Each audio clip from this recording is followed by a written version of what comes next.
Good afternoon, everybody. How you doing? It's wee Paddy from across the shock, and I hope you're having a great weekend so far. Still early, plenty of time to have some fun. My fun is talking to you boys, and I just love it. And today, this is just one of my Saturday rambles. I was thinking what I could do a video on, and then today, life sort of changed. Things happened. Well, it actually happened yesterday, but today I get to show you what happened. Well, first of all, I had two people visit me, both subscribers, and two really nice men. One of them, who's I'm not going to say his name, but he's a minister, a man of the cloth, but a friend of mine. I don't go to his church yet. I always say yet after things like that. But he's just a really nice fella. He contacted me because he wanted. I think he bought a wee knife off me, and we became friendly. And I went up and done a chat in his church about this hobby, which I thought was lovely for a minister to ask, and I thoroughly enjoyed it. We had a real full crowd, really nice people, open-minded, and they were the older generation, which is not always open-minded, but I'm glad to say his brethren that day just joined in, come up and asked plenty of questions, and I just had a ball talking to them. Anyway, he popped down yesterday, and he said he'd wanted to give me a wee gift a while ago, and he'd ordered it off Instagram, I think he'd ordered it, or Etsy, but it just never turned up before Christmas. He had given me something else a wee bit before. But he called in yesterday and he had a lovely box of chocolates and a book for my wife. And he gave me this beautiful book. Look at that, a Ted Baker London book. Look at the cover material on it. Look at the jigging. Look at the jigging on that book. It's just beautiful. It's just a notebook. Look at that. How beautiful is that? And just line pages, just a gorgeous notebook. Really is beautiful. I've never had a nicer notebook. So I've made a little promise to myself. I'm going to detail all my knives. Now I don't have hundreds and hundreds of knives. I mean, I'm under 200 now. Easy, actually, because I've been doing quite a lot of horse trading recently and selling. So I'm going to put all my knives in this book and keep a little diary of things that happen to be in the community, just to remember, just to remember. But I really thank Stuart for that. That's his name, Stuart. Um, and then another fella came to buy a knife off me yesterday. I put a couple of wee knives up for sale. He said, I'd like to come and see that knife. And he came yesterday, and God, we must have sat for a couple of hours just talking knives. Younger fella, which was, sort of really good, that the mix that you do get. This is a younger fella, just finished his university degree, and he's just starting out in life. But he's always been a knife lover. His dad's a knife lover, a collector, and it was lovely to meet him. And hopefully, I'll meet his dad one day as well. But he had a knife with him, and I've always said I'm not going to buy any more of them. Now, I bought an awful lot of, well, not an awful lot. I've had a few Buck 110s. To me, they were lovely knives, nice bit of, American history, but just too big for me. Even if I'm going camping, I really don't need a knife that big on my belt because I have big knives when I'm camping anyway. Do you know what I mean? I don't need another one, a folding knife on my belt that's big. But he had a Buck 112 on him. And I really like the look of this one because it's not an ordinary Buck 112. And it's this one here in this beautiful leather sheath. Came in this beautiful box. And these are not long gone out of production. I don't think you can buy these. You can buy them secondhand like I have done. But this is a Buck 112 with a difference. It's heavier than a normal Buck 112. It's a Buck 112 Ranger Pro. So you get the lovely sheath with the 112 in the back of it. I think these are made in Mexico, but I couldn't care. They're absolutely gorgeously made. Really nice made. And then there's this. Look at this. I'm not a brass lover either. So this is in nickel silver. Nickel silver pins and G10, black G10. So you can really get a nice grip in this knife. Oh, look at that beautiful lockup. Really nice back spring. I love the old-fashioned blade. I'm not into that new modern one. It has not even been sharpened yet. It's just lovely. I don't know whether I'll fix it up yet or not. I'll maybe just use it, and then after I've wore it down a wee bit, I'll resharpen it, because this side, if you can see the size of that bevel compared to the other side, This one gets a bit narrow up the top there, and it's not as full all the way down, but it'll need reprofile, but I think I'll do that at a time, and then put a sharpener's notch in here, just because I like having it, because I'll freehand sharpen it. Once I do a full regrind on it, I'll put the sharpener's notch in, and then I'll do it by hand from then on after that. But absolutely lovely. It's just over six ounces. I mean, it's a good, but it's that lovely buck thickness in it. You know, if you want this, a real user knife. And the nice thing about this knife is this is a Boss heat treated S30V. And I know because on RJ's Knife Life with all them buck boys over there, they have been teasing me for that long that I don't have any buck knives. And I bought one, but that was the only one I've had, and I'll show you that in a minute. But I'm chuffed. I really am chuffed. I love this. I'm dying to get it in use. It'll go with my other big knife down to the woods with me and Justin once the spring comes. I think we're just about to get snow here in Northern Ireland. We haven't had it yet. But what have I done? Got it the wrong way round. But lovely sheath, really nice, no wobble or nothing, just a really nice sheath to have in your hand. So that's how you'll see that. I'll do a review, a quick review of what about that knife this week. But this was my only other buck knife, and this is a lovely big Stockman, large Stockman. Look at that beautiful blade with a hollow grind. This is just in 420 HC. These are Boss heat treated, so just a beautiful knife. And lovely, again, a sabre grind on the sheep's foot. And also on the, I don't know, it's a spay. I think, you know, there is a line of spay, but it's a lovely spay. It's got such a lovely bit of belly going right up to the front. Really lovely for a bit of skinning, you know, on a small, like a squirrel or something like that. But just a lovely knife, really well made. 3 back springs, so you don't have that blade scraping together.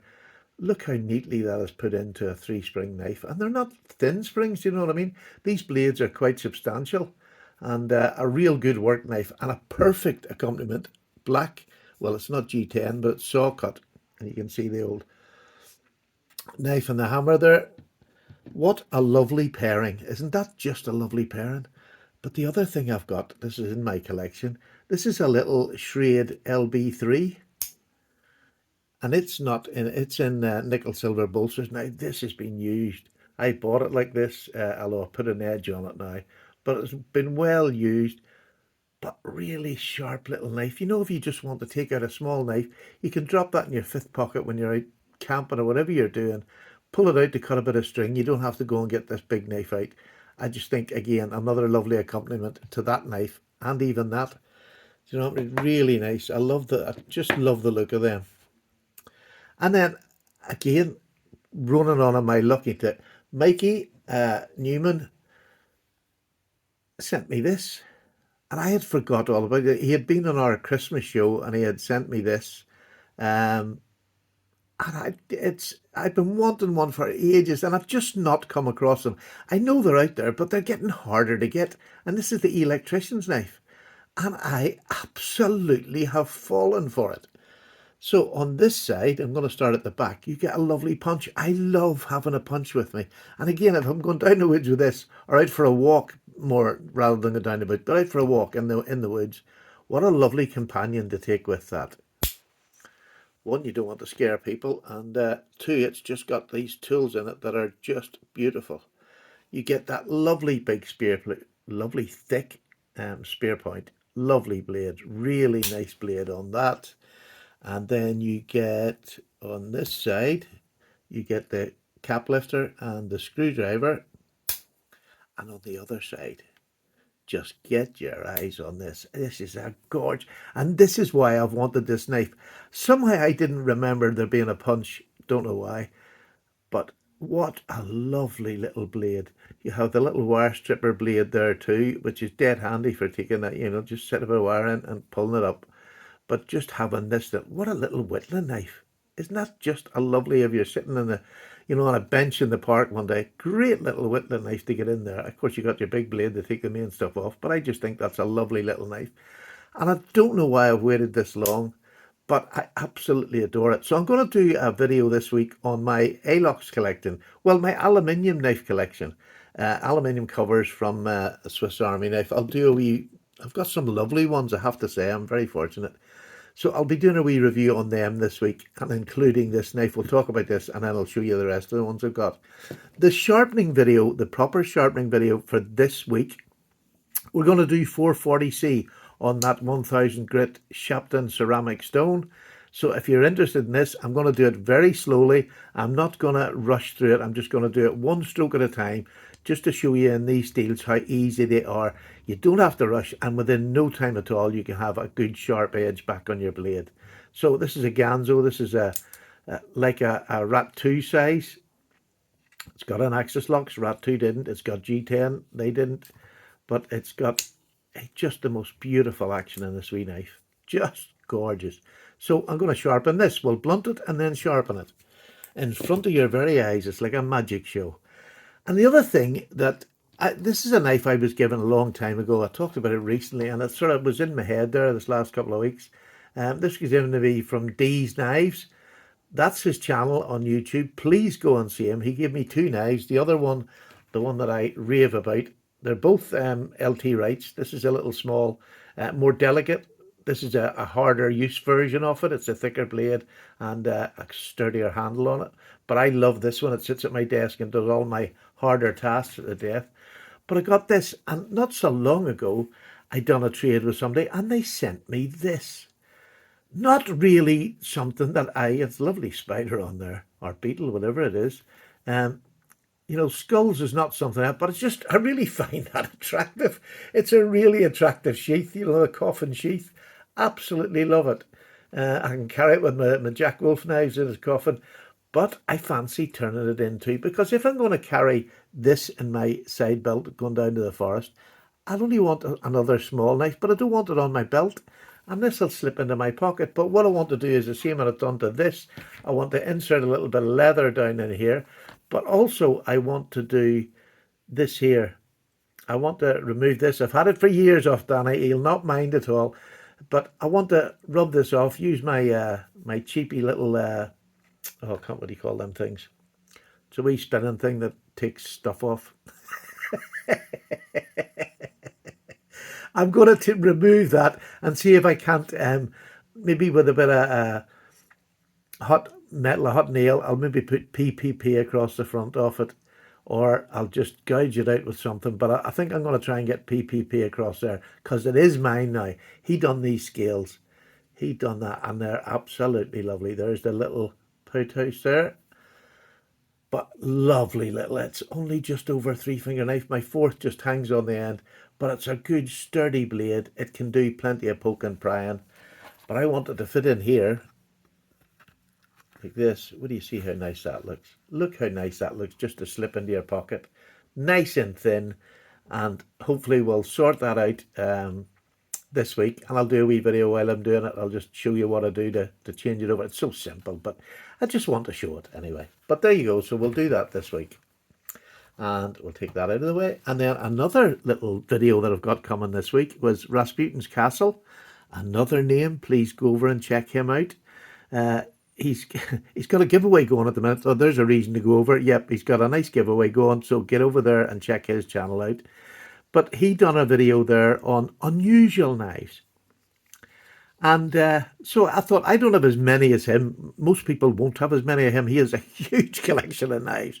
And he loves old antique ones. Well, this is one of them. This is a German-made knife. And this is just one.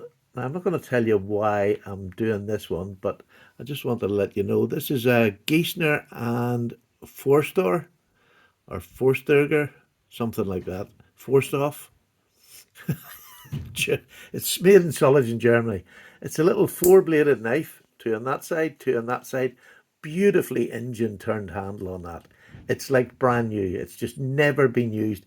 It's in this beautiful little leather slip. But there's a tool on there, on the M4, that I have never seen on a knife before. And I think you'll be quite surprised what it is. Well, it's nothing shocking. I've just never seen one on a knife. But I can imagine how good it would be for certain certain things are certain things that you're doing at a time. But I love this bit in the back of it. And it must have been just a gimmick for somebody. They must have got it for the hotel. Pilfered from the Cleveland Sleeveador Company. I just think that pilfered from. I just think that is beautiful. What a lovely little knife. So that's one of the ones we'll talk about, and I'll show you some of my other weird and wonderful knives that I got, and that will be a video in the coming week. So huge thank you to Stuart for the book. Huge thank you to Mikey for that, and huge thank you to this. So I can't remember who sent me this. That's terrible. Can't remember. No, can't remember at all. But anyway, thank you. You know who you are. um, if you know me, you know me. So thank you for that. I'm going to start using that. I'm getting ready for the spring now. I've got so much stuff that I want to take out and use in the spring. So it's just a happy Saturday. I've had a lovely couple of days. I've got to speak to 2 knife people. I've got gifts. What more can life get? How good can life get sometimes? Anyhow, you made the day even more special, because if I wasn't talking to you, I'd be sitting here all happy and not being able to share it. So thank you very much. Oh, Stuart bought me another wee present that I'll show you when I'm doing the video during the week. It's a cracker. It's a cracker. Anyway, there you go. I'll see you all during the week. Thank you very much for making my wee day a little bit brighter when I come and talk to you. Bye now.